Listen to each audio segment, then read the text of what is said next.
Hello, everyone, and welcome to Autism Stories, where we connect you with amazing people that help autistic adults and teens become more successful. I'm your host, Doug Bletcher, the founder of Autism Personal Coach. One of my secrets in coaching people successfully, at least the majority of the time, is the ability to access my intuition. That started naturally and then turned into something I'm consciously aware of, and I have further strengthened that skill. On today's episode of Autism Stories, we talk with Rebecca Cavender, who discusses how intuition can change everything for autistic people. We hope you enjoyed today's conversation. Rebecca, thanks so much for joining us today. You're welcome. Thank you for having me. Now, you've lived somewhere that I've always wanted to visit, and that is Kenya. What was your experience in Kenya like? I loved Kenya very much, and when I lived in Nairobi, so it's a really large metropolitan capital city, and was incredibly diverse. And just being in the city, you are around people from all over the continent of Africa and all over the world, and so you're always seeing many different, beautiful faces and ethnicities and hearing different languages. And so it was a very easy place as a foreigner to be because it was eclectic and diverse in that way, just with the people. And then the environment itself was just beautiful. It was the weather is kind of one of those ideal weather in Nairobi anyway, where it's not too hot or too cold, and it's beautiful foliage. And then the city itself has a national park. So you're always really close to kind of the wild and the nature. What about the beginning of your story in the autism community? Where does that start? Officially, the start of my involvement in the autism community would be a few years ago after I got my diagnosis. My daughter was diagnosed about a year before me, but I still wasn't really involved with the autistic community itself. But then after my diagnosis, I eventually was pretty out about it, and then by meeting another autistic advocate online, then I kind of was embraced and met many other online advocates through her. It was the neurodiverse woman who connected me to a lot of other online advocates, which has been really quite amazing to find an online community of people, of adult autistics. And then that filtered into being in person, so meeting people, autistic advocates from the community in my region, in my state. So that's the official answer. But then on reflection, I was like, well, I've really always had an autistic community in some ways, because I realized I can identify throughout my life, starting in my childhood, certain people I was really had deep connections with. We've now been able to say, like, for example, my best friend growing up, she's been able, after my diagnosis, we've realized, she's self-diagnosed as a result, and that made sense of our unique connection. And then other people along my life as well. And then, of course, my daughter. We've had an autistic, kind of little family community even before we knew it. Even if you don't know you're part of it, you are. And in thinking back to Kenya, how was that experience as an autistic person? I would say it was both amazing and really hard at the same time. Amazing from a sensory standpoint of like recognizing beauty, and really challenging from a sensory standpoint as well. Kind of a place where Nairobi is pretty intense and there's a lot of crime. And so that meant I felt sort of this intensity all the time around potential crime, and that's really prevalent. But I think I felt it in my body maybe more than some people might, even though kind of everybody was really on high alert all the time.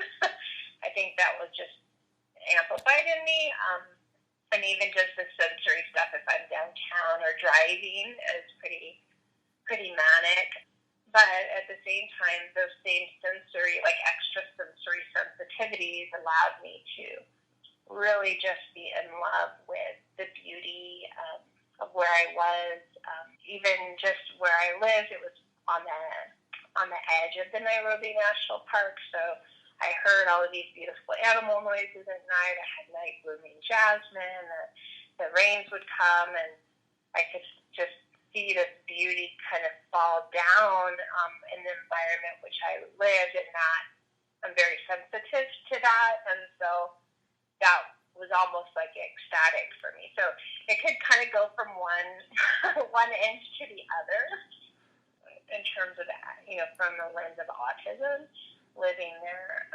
It is a phenomenal place. I hope you get to go there. Now, you provide intuitive services, which is a great interest of mine because a family member of mine is very connected to intuitive services and intuition and all that. So for those that may not be aware, what are intuitive services?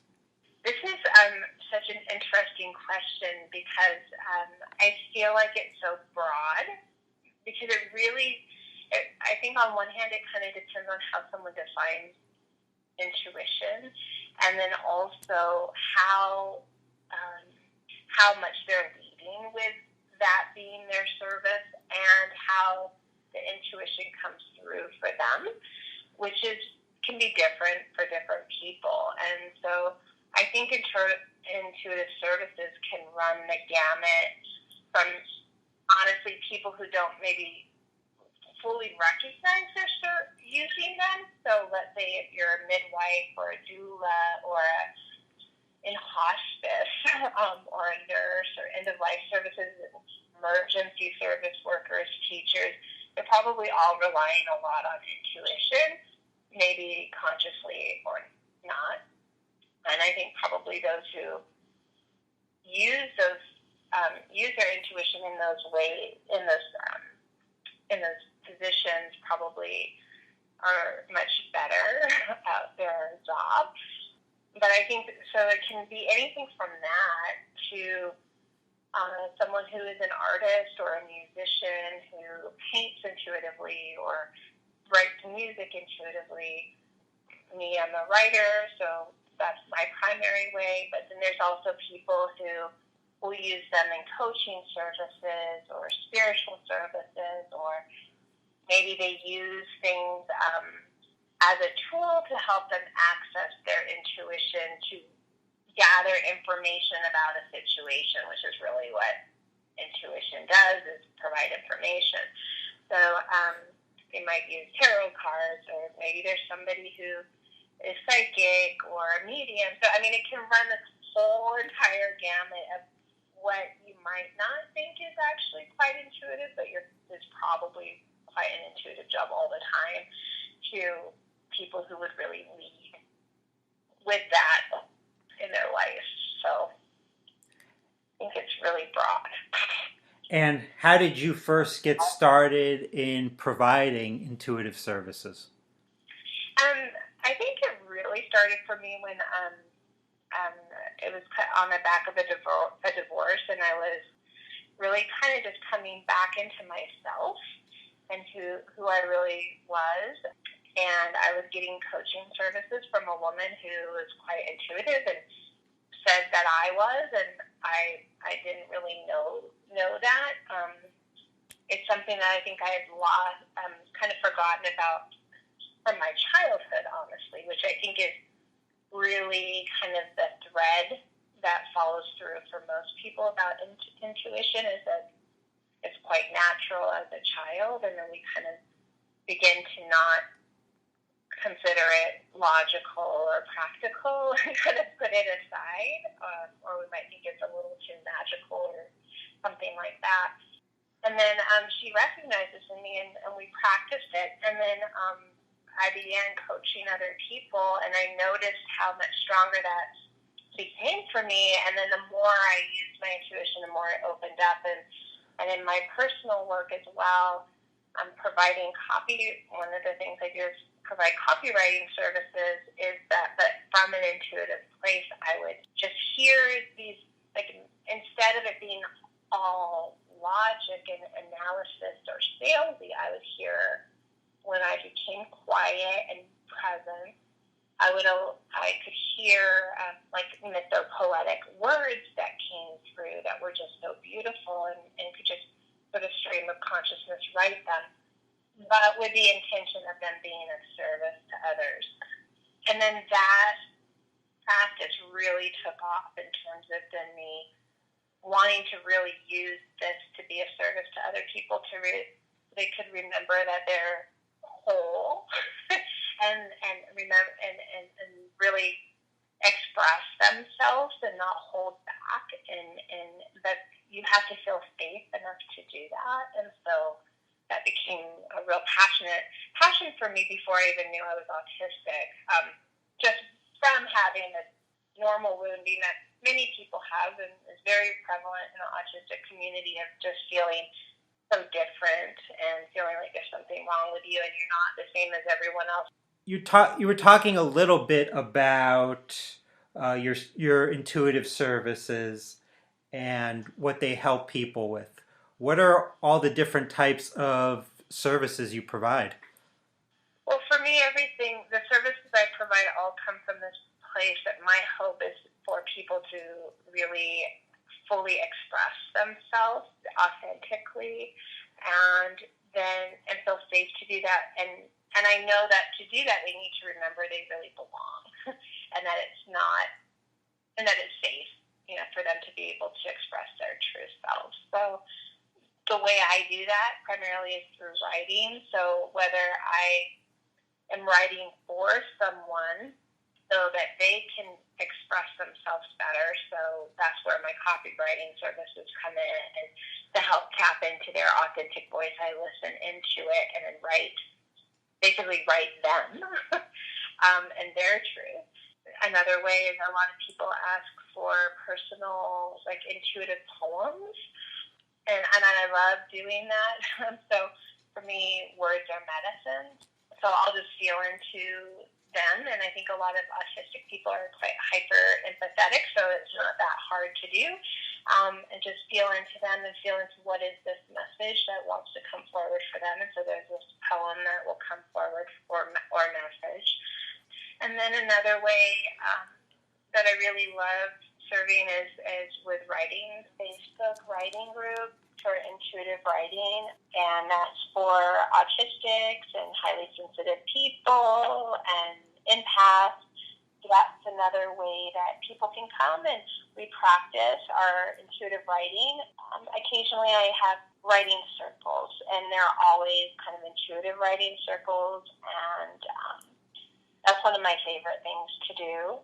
And then, of course, I will also do coaching for people around their writing, or around really their self-expression through writing, or if they have a project that they want to work on for, like, a book that they're working on, or they really want to hone in about if they have a business, like, well, what is, or they're, like, even an autistic self-advocate, like, get clear about what their core message is and what their purpose is, what they're really all about and standing for. So, yeah, pretty much everything I do, though, has to do with around helping to people feel safe enough to remember that they belong, so that they can express their true voice. I've found that many autistic people that I've met are very intuitive. Do you think that is accurate, and where exactly does this intuition come from? Yeah, well, a lot of the autistic people I know would say the same thing, would agree with you. I think there's some parts of the autistic community that would really not like that at all. So I don't want to say that that's true for everyone, but so many autistic people I know would agree with that. And my take on it is because we live quite an extrasensory life.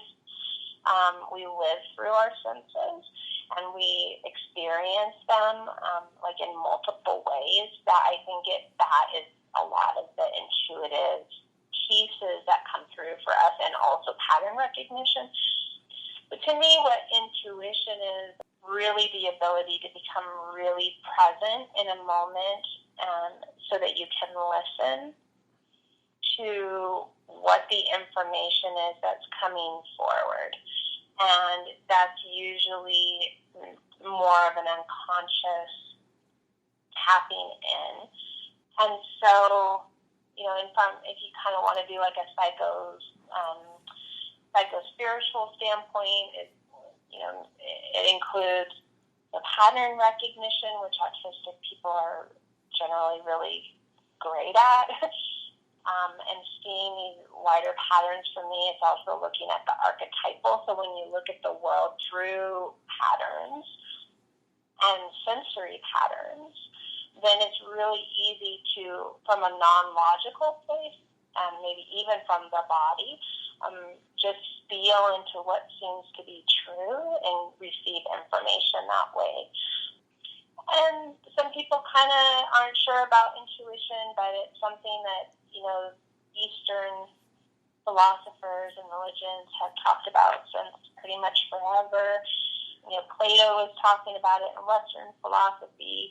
Jung spent a lot of time talking about intuition and what an intuitive person was, and the collective unconsciousness. And so for me, it's all of that, and also for me on a very personal level, it's also kind of it's important for me to, since that's something that's easy for me, to use that in service for others. And so when that piece comes in, for me, then I feel like there's a responsibility to be really mindful and loving, and to make sure that I'm listening very, very, very well. And I would probably use the language like it's a soul voice, or this inner voice. And some people might not like that term, which is fine. They can use any term they want. I think it's something that it comes from something within you, but also points to, for me, this, I guess it is a lot what Jung would call the collective unconscious, but to me it's even in some ways deeper than that, where we're with acknowledgement or recognition that we're all interconnected as beings, as living people, but also not just habit to the land and to the animals, to this earth, that there's a web of interconnection, and that when we're present and quiet, we can really feel that interconnection and how everything relates and affects one another. That's what I kind of feel like it taps into, my own inner wisdom, but that is not separate from this web of life that we're all connected to. And in thinking about intuition, how do you think it would be helpful for autistic or neurodiverse people to pay more attention to their intuition? And what maybe are some of the first steps in doing so? I think it changes everything. I think it's really important for autistics and neurodivergent people, because many of us have had this inner trust broken, where, again, it's a symptom of not feeling like we really belong to the greater society, that we're, on the edges of it, that we're too different, we don't really belong. And with that, it's our uniqueness and our sensory way of living in the world that's been kind of, many of us have felt like has had to shut down, that we've had to mask and kind of not be connected to.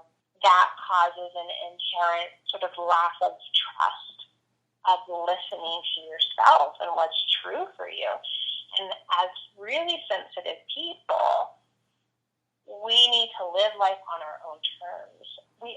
All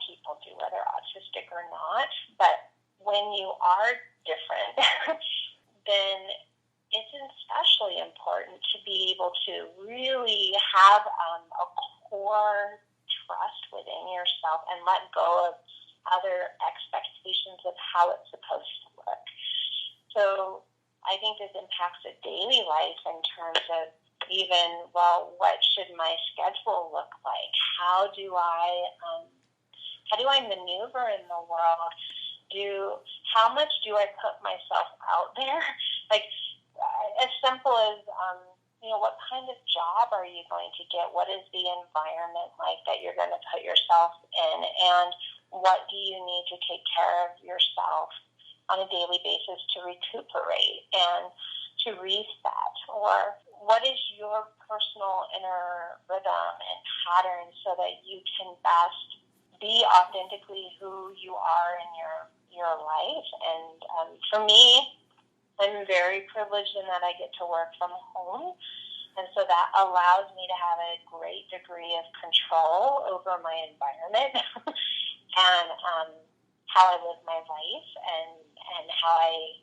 and that works for me. And it's also a disadvantage because I don't, have vacation and healthcare and retirement and those sorts of things. But it's more important to me that I feel well and focus and do the things I love. So that means I get to take breaks during the day when I need to.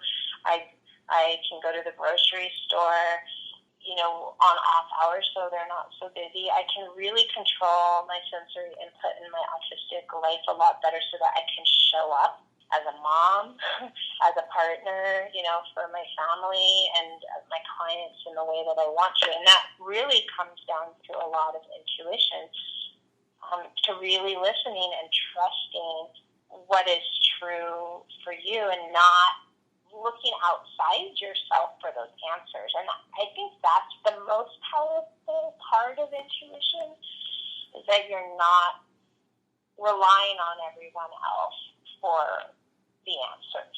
And I know that can be really kind of tough for a lot of people in general, and for autistics, we can find that quite hard because we're so worried about not getting, following the rules and doing the right thing, and how are we supposed to be in the world.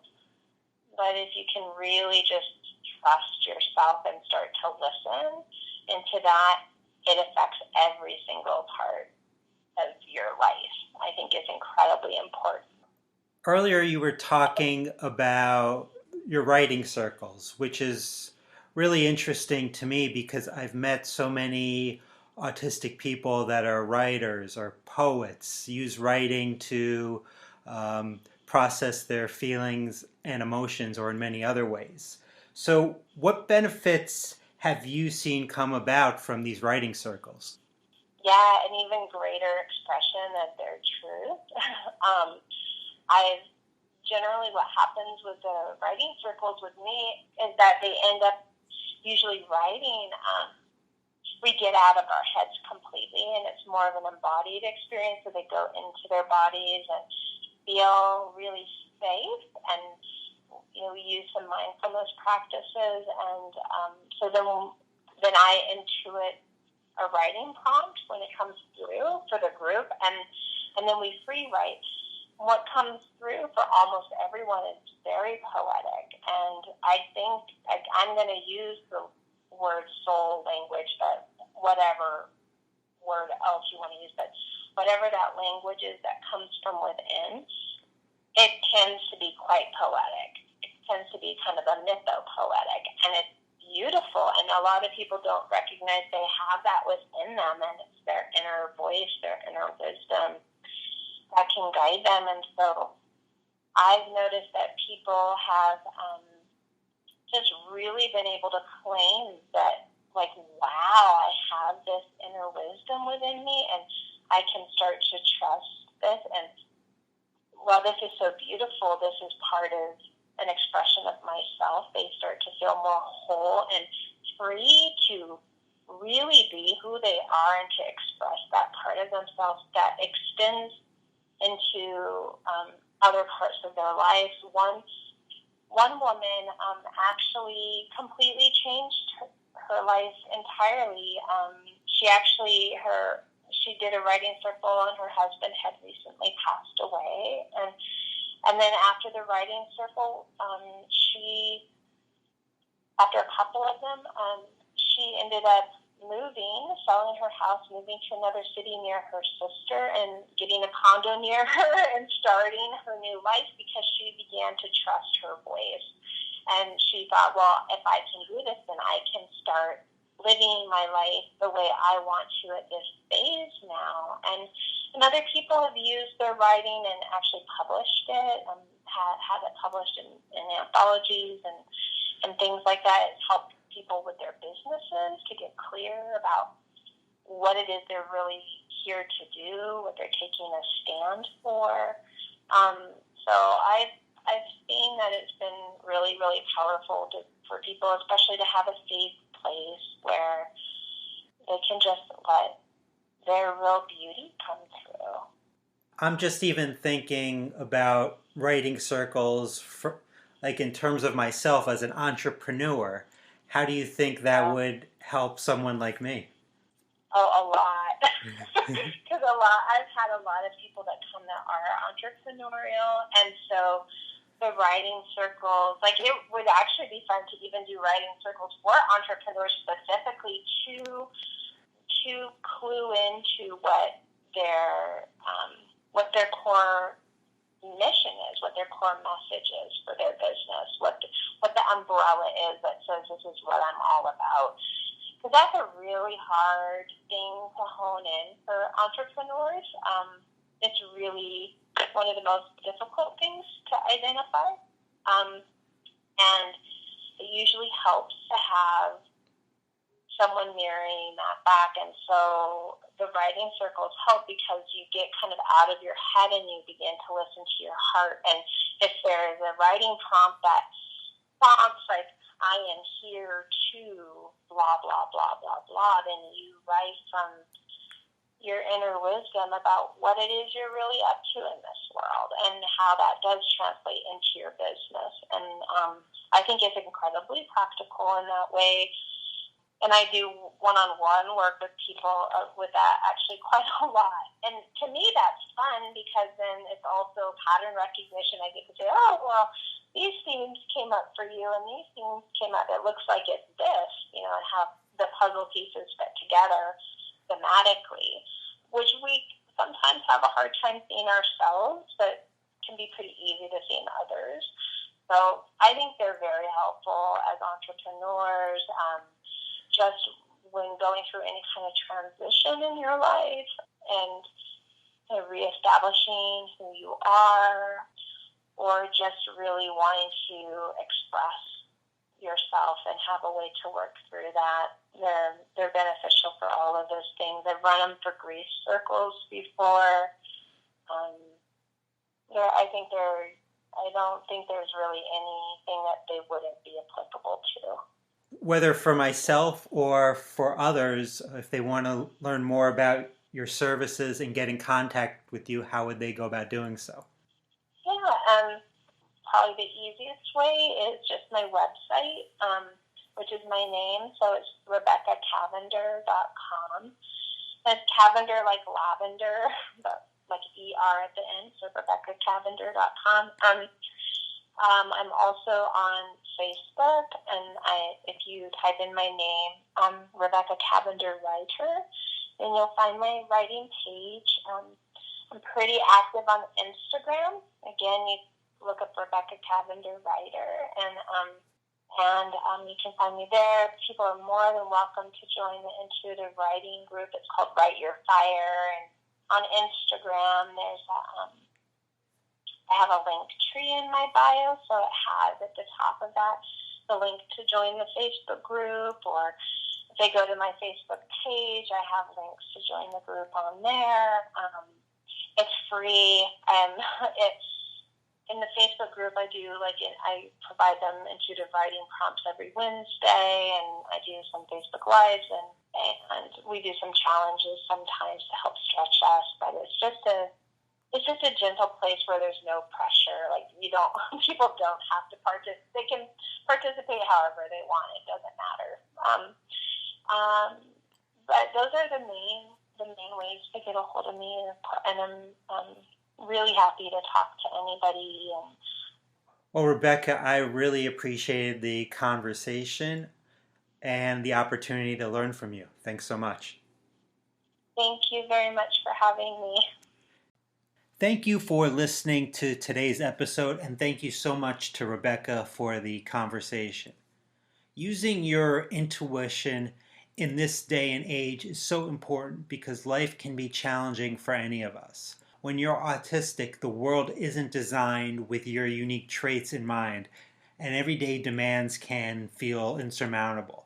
At Autism Personal Coach, we celebrate neurodiversity by empowering adults and teens to be the best version of their authentic selves. The people we serve are the real experts. We're here to help their goals become a reality.